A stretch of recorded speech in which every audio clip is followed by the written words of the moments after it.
किशोर दास जी के पिताजी श्री हरि राम व्यास जी महाराज सुबह 3 बजे उठकर, किशोर दास जी जमुना किनारे प्रत्यक्ष में लीला में सम्मिलित है और इधर पिताजी श्री हरिराम व्यास जी आंख बंद करके लीला का चिंतन कर रहे हैं। जो लीला वहां प्रकट है वही लीला यहाँ भी रास हो रही है प्रिया प्रीतम की। और इतना नहीं, स्वामी हरिदास जी बैठ करके 3 बजे इसी रास बिहार का चिंतन कर रहे हैं और देखा कि ललिता सखी गा रही है यही पद। मने जिस समय किशोर दास जी पद रचना करके गा रहे थे तो उस पद को ललिता जी ने याद कर लिया। ललिता जी कहते मैं गाऊंगी, तुम विद्या से कहा तुम बजाओ। इंदुलेखा से कहा तुम सब ताल दो, प्रिया प्रीतम नाचेंगे। आज नए पद की रचना हुई, आज मैं ऐसा नया पद गाऊंगी। और यही पद गाया, लाल लटकंता यौवन मनता खेल कर रास अनंता। और ये लीला देख रहे हैं स्वामी हरिदास जी अंदर और पिताजी हरिराम व्यास जी अपने अंदर इस लीला के दर्शन कर रहे हैं। लास्ट में जब ललिता जी ने गाया, किशोर दास के स्वामी बिहार। ये कौन किशोर दास जिसने इस पद की रचना की? आंख खुली, एक तो मेरा बेटा किशोर दास, लेकिन ये तो कवि नहीं है और कोई वृंदावन में किशोर दास नाम से कोई संत नहीं। ये किस संत भगत की कविता है जिसका नाम किशोर दास है, जिसके पद को ललिता जी स्वयं गा रही है नित्य निकुंज में? मेरा बेटा तो हो नहीं सकता, क्योंकि वो तो कवि है नहीं, वो तो कविता बना नहीं सकता। इधर यही लीला स्वामी हरिदास जी के अंदर चल रही है, उसमें भी ललिता गा रही है। पद गा के अंत में ललिता जी गा रही है, स्वामी हरिदास जी अपने भीतर दर्शन कर रहे हैं। किशोर दास के स्वामी बिहारी, किशोर दास के स्वामी बिहारी, किशोर दास के स्वामी बिहारी, बिहारत के लिए करंता। किशोर दास के स्वामी बिहारी, बिहारत के लिए करंता। जब आंखें खुली, देखा उनके सामने श्री हरि राम व्यास जी खड़े हैं। इस समय ये चिंतन का समय, आप यहां कैसे? ये तो एकांत चिंतन का समय है। प्रिया प्रीतम की रास के बाद उत्थापन सेवा करनी है, आप यहां कैसे? का एक प्रश्न मेरे मन में उठा। आज मैंने जिस लीला का चिंतन किया, मेरे अंतःकरण में जो लीला स्फुरना हुई है, उसमें ललिता जी के पद को गा रही और आप ललिता जी के अवतार हैं, ललिता जी के स्वरूप। हरिदास जी से कहा आप रास में ललिता के स्वरूप में एक पद गा रही थी, नया, पहली बार मैंने सुना। और उसमें छाप किसी किशोर दास नाम के भगत की है। किशोर दास के स्वामी बिहारी, वीरत केली करंता।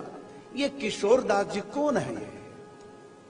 क्योंकि मैं तो नए नए भक्तों को ढूंढता रहता हूं और उनकी सेवा में लग जाता हूं। ये किशोर दास कौन नया भक्त है जिसकी रची हुई कविता चिंतन में आप सखी स्वरूप से गा रहे हैं? कौन किशोर दास? स्वामी हरिदास जी बोले कोई और नहीं, ये आपका लाडला किशोर दास है। वो सिद्ध हो गया है, चरणों में गिर गए हरि व्यास जी, हरि राम व्यास जी, स्वामी हरिदास जी की। आपके ऊपर आपकी कृपा किशोर दास के ऊपर हो चुकी है, क्यों नहीं होगी? उसने संसार से विरक्ति जो ले ली है, मेरी आज्ञा के अनुसार और आपकी आज्ञा के अनुसार जो संत सेवा और प्रिया प्रीतम की सेवा करते हैं, आपने बड़ी कृपा की है किशोरदास के ऊपर। फिर किशोरदास जी आए जल लेकर के, संतों की कुटियों में जल लेकर के रखना है, संतों की सेवा करनी है। संत सुबह सुबह उठ करके भजन में लग जाते हैं, अब ये संतों की कुटियों में जल भर के रखते हैं। स्वामी हरिदास जी के पास देखा पिताजी को, इस समय तो पिताजी चिंतन करते एकांत में बैठ करके। स्वामी हरिदास जी तो आंख बंद करके चिंतन करते, दोनों बैठे हैं। आज ये नई रीति कैसे? प्रणाम किया पिताजी को भी श्री हरिराम व्यास जी को, और गुरुदेव भगवान को भी श्री हरिदास जी को प्रणाम किया। हरिदास जी ने उठा के हृदय से लगाया, पिताजी को प्रणाम किया, पिताजी ने उठा के हृदय से लगाया। बेटा, आपकी साधना सफल हो गई, आपकी भावना आज फलित हो गई। आपका बनाया हुआ पद किशोरदास के स्वामी बिहारी विहिरत केली करंता, लाल लटकंता यौवन मनता, खेलत रास अनंता, इस पद की रचना तुमने कब करी? तुम कब से कभी हो गए? इस पद की रचना कब की? किशोरदास जी ने कहा, पिताजी अभी मैं गया था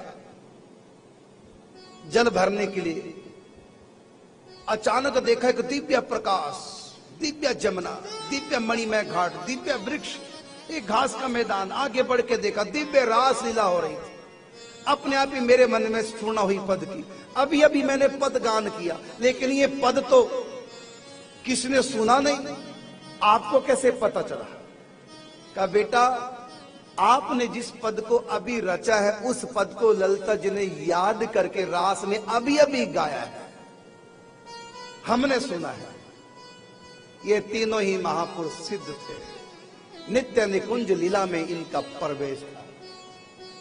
जो लीला जमुना किनारे प्रत्यक्ष में किशोरदास जी देख रहे हैं, वही लीला हरिराम व्यास जी अपने अंतःकरण में देख रहे हैं, वही लीला हरिदास जी महाराज अपने भीतर देख रहे हैं। ऐसा पवित्र जीवन किशोरदास जी का, क्योंकि संपत्ति का लोभ नहीं, जजमानों का लोभ नहीं। संपत्ति बड़े भाई के पास रासदास, क्योंकि पारिवारिक रिश्तेदारों का भी ख्याल रखना, लेन देन करना, और जजमान विलासदास के पास ठाकुर सेवा, मंदिर में भक्त आएंगे, जजमान आते हैं, उनकी जिम्मेदारी विलासदास के पास। और किसी की भी जिम्मेदारी नहीं, बस संत सेवा और भगवंत सेवा, ये जिम्मेदारी किशोरदास जी के पास। तो संत सेवा करने वाला सिद्ध हो गया, भगवत सेवा करने वाला सिद्ध।